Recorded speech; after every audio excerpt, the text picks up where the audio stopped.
And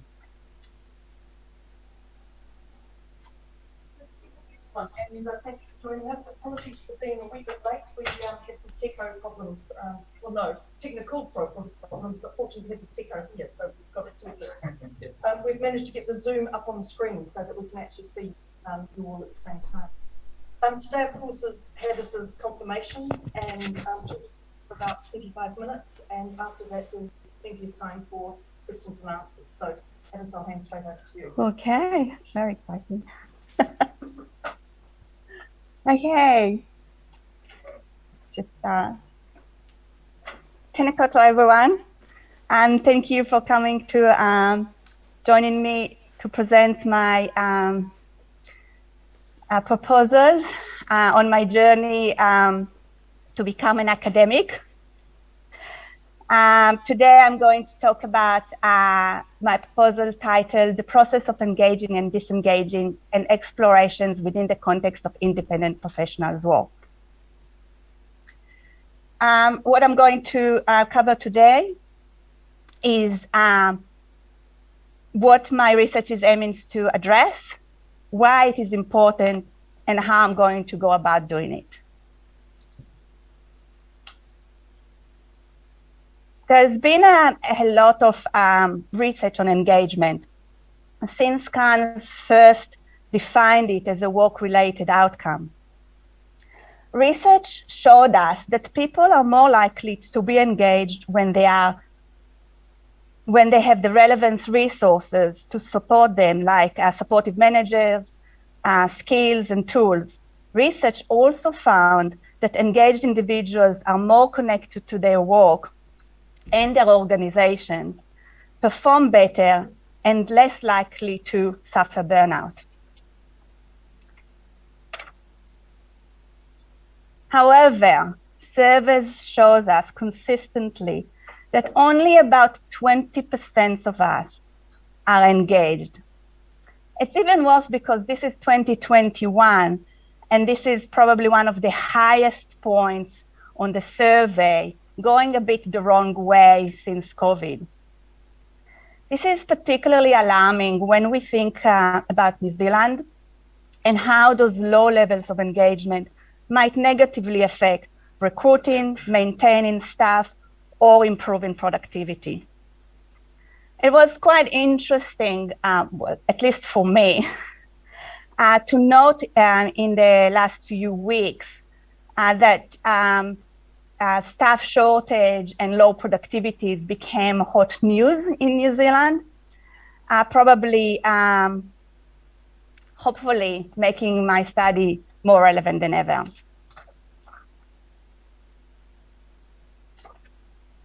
So with these consistently low levels of engagement, should we just give up? Is it just too hard?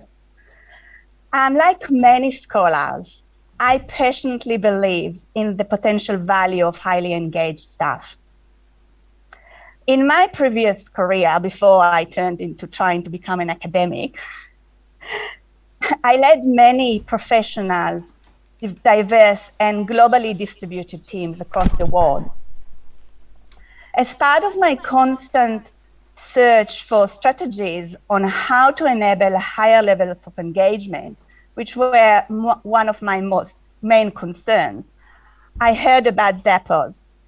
Zappos is a leading shoe online retailer that became really famous for its unique culture and highly engaged staff. So in summer 2016, I stepped into the headquarters of Zappos in downtown Las Vegas for a week of Zappos Cultures Bootcamp. First time in 25 years of managing large and diverse teams, I felt it is possible that if asked, many of those 1,600 people who worked for Zappos at the time would have said, yes, I am excited to wake up in the mornings and go to work. My work is important and I'm always supported to do my best. The buzz of Zappos and experience and my previous work are the inspirations for my study. So against this background, my study aims to explore this engagement as a social process of continuously engaging and disengaging, as it is experienced by independent professionals working in New Zealand. So why this particular study? First, engagement is mostly studied as an outcome where time and change are ignored. This is a significant gap in management study when considering the dynamic nature of work and organization. Hence, my study focused on engaging and disengaging process. My study also acknowledges engagement as going beyond just management interest or one perspective, aiming to explore engagements from individuals' lived experiences rather than as a management outcome. Finally, I make it more relevant by emphasizing context, responding to the recent calls to study engagement in a way that will make it more applicable for unique context, because context might be linked to the perceptions or factors leading to engaging and disengaging. In current research on engagement, context is mostly ignored. My study focuses specifically on the context of professionals, alternative work arrangements, and New Zealand, placing it uniquely to help addressing the alarming low level of engagement in New Zealand and the challenges of staff shortage and productivity, potentially getting worse by COVID-19.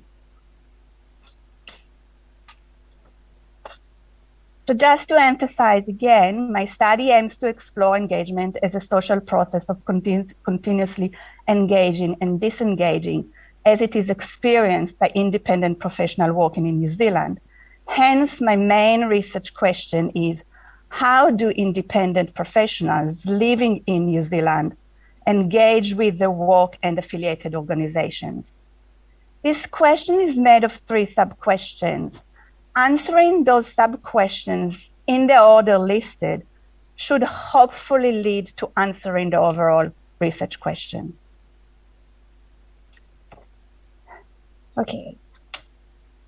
So for the next couple of minutes, I want to share my literature review findings as they relate specifically to the engagement process. Once I started with the literature review, it quickly became clear to me that while engagement has been widely researched, it is often referred to in the literature as confusing, with multiple definitions and contradicting results. Hence, for the people who know me, I needed some ordering. So I use an integrative approach by systematically searching, reviewing, and synthesizing the representative literature. But one of the risks, though, with integrative review is that it can be biased to a dominating perspective. So problematizing complement the integrative approach by deliberately searching and surfacing other views and outliers and contradicting results. So what did I learn? So first, this diagram I created suggests that the confusion in the literature is not really because there are too many definitions. Instead, the literature does not recognize engagement, as I suggest, as 3 distinct perspectives. I found those distinct perspectives address different purposes from a research perspective and vary on 3 dimensions: time between momentary and enduring, change between fluctuating and stable, and context between acontextual or to socially constructed context sensitive. So just briefly, quickly, those perspectives. Personal, in the middle, personal individual's perspective, which views engagement as individual subjective experience, socially constructed, momentary, and fluctuating. Work perspective, which is the dominating perspective, oriented in the field of health and positive work psychology, is concerned with the optimal functioning at work, and it assumes engagement as an acontextual, stable, and enduring psychological state. And finally, in the most relevant for this study as well, is the organization's perspectives, which is an emerging, well, relatively new management practice, and it's focusing on doing engagement versus being engaged. And while the assumptions state context sensitivity and change over time, engagement from this perspective is still mostly researched as relatively stable management outcome.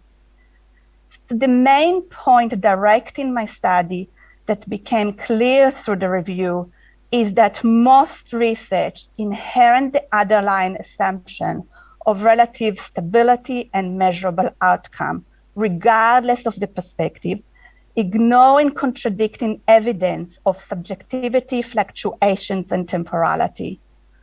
Here is where my study fits in, as I suggest we can study engagement not as an outcome at one side of those dimensions, but as an individual process of continuously engaging, re-engaging, and disengaging.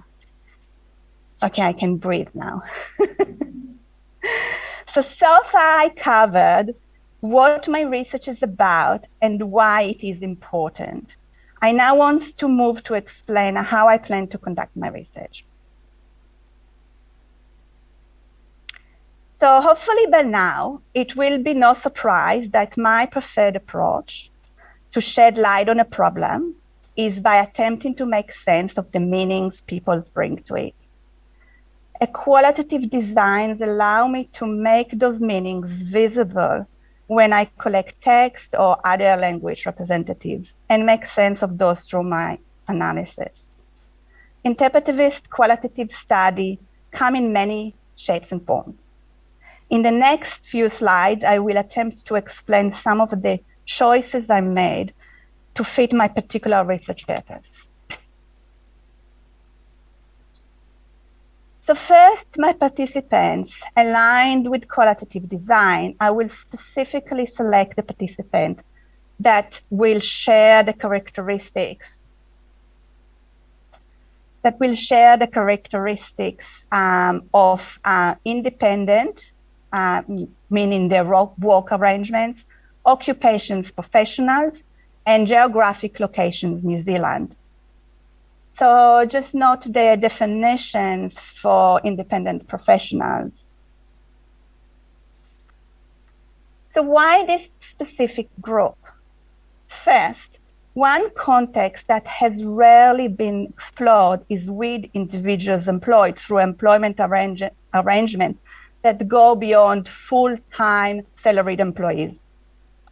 Initial research, for example, with independent professionals showed differences in how they consider conditions leading to engagement, such as motivations and relationship with their organizations. Secondly, this group is growing in number. Currently, 14% of all professionals in New Zealand are placed in this group, making it a group of interest. But it is unfortunately poorly studied and usually mixed with other groups, such as entrepreneurs and freelancers. This study, as I mentioned before, is using process lenses to study engagement. Process studies have three unique characteristics that I want to emphasize. First, those aims to capture activities. Activities are experiences resulting from events, actions, consequences. Secondly, engagement might be moving between momentary and enduring, fluctuating and stable. So I need to capture those activities over time and at multiple touch points. Finally, since as I said, I assume people constantly engage, re-engage and disengage. I have to pay attention to the sequence or flow. So to address those characteristics, activities, temporality, and flow, I will be using interview diary interview method. So what does interview diary interview method mean? I designed this study to have two main stages. First, I plan on collecting data from participants. My cohort of independent professionals started with an in-depth interview focused on exploring the meaning of engagement created by participants. In the interview, I intend to explore their past work experiences, feelings, thoughts, and actions, and their constructions of engaging and disengaging. The interview will also include an opportunity to discuss the research, establishing rapport, and enrolling interviews into the ongoing participations. Studies with multiple touch points over time have the inherent challenge of participant attrition. Hence, the first interview is an excellent opportunity for me, but also for the participants to evaluate if being part of this study might be of value to them. Once diary entries are completed, I plan to conduct a follow-up interview exploring emerging understandings and the discussions on interpretations. Once I will complete the first stage of data collection and some level of analysis, I plan to start the second stage by adding management perspectives. For that too, I intend to deepen the quality of my understandings and my interpretations. It will also be an opportunity to evaluate the potential usefulness of my study in guiding more effective engagement interventions. So elicit diaries, just a few words on the diaries. Elicit diaries, those are requested for specific research purpose, are not new to social studies. However, those haven't been used much in management, considered demanding on time and effort for both participants and researchers. In recent years, there is a growing use in management of quantitative diaries, like scheduled questionnaires or experience sampling methods. Qualitative diaries are still rare, again, mainly because of the challenges of recruiting and maintaining participations when conducting research in a very busy reality of work and organizations. However, I suggest that sticking with it, making the effort, using digital technology and ensuring value back to the participants, this approach holds the promise of rich data, detailed explorations of events, experiences, and processes that are part of my research purpose. So I'm currently developing the digital diary app, and I already have a proof of concept, and I'm sure I'll get plenty of questions on that. So if anyone's curious about how this might work, I'm happy to demo it in the end. Finally, this study includes human participants, of course, and in specific, this quite intense approach to collecting data raises ethical questions that need considerations and approval. For example, issues around privacy and ownerships of the data collected. It also needs to consider the specific context of performing a research like this in New Zealand. Hence, I intend to go through a full ethics process as soon as possible post-confirmation. Overall, my plan is for completion within 3 years, from start to end. Hopefully, I'm kind of on track. As I said before, the data collection and analysis are concurrent and phased to allow the first stage to inform the following stage. I'm conscious that this study is not immune from typical challenges of recruiting and collecting data with the extra added complications or challenges coming from the diary methods. Hence, I will specifically pay attention to managing the diary risks associated with this study.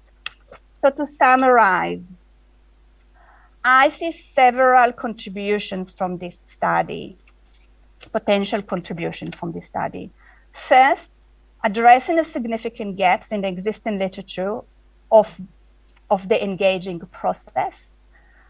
I also hope going beyond addressing the gap to opening the conversations on the different engagement perspectives and provide future research directions. The study will contribute better understanding of engagement for the under-researched empirical domains of independent professionals in New Zealand.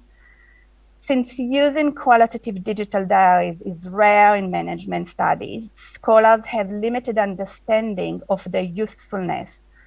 So I hope I can contribute to this methodological conversation with my experience. And lastly, and most importantly, since engagement is considered desirable by organizations and assumingly by individuals, a better understanding of the engagement process can practically and more targeted guide both individuals and organizations on how to continuously engage and re-engage. This is particularly relevant in addressing a low level of engagement in New Zealand, with the downstream effects of chronic skills shortage and productivity challenges, particularly in a COVID-19 world. Imagine what it might do to our productivity and well-being if we can just move the needle from 20% to 30%.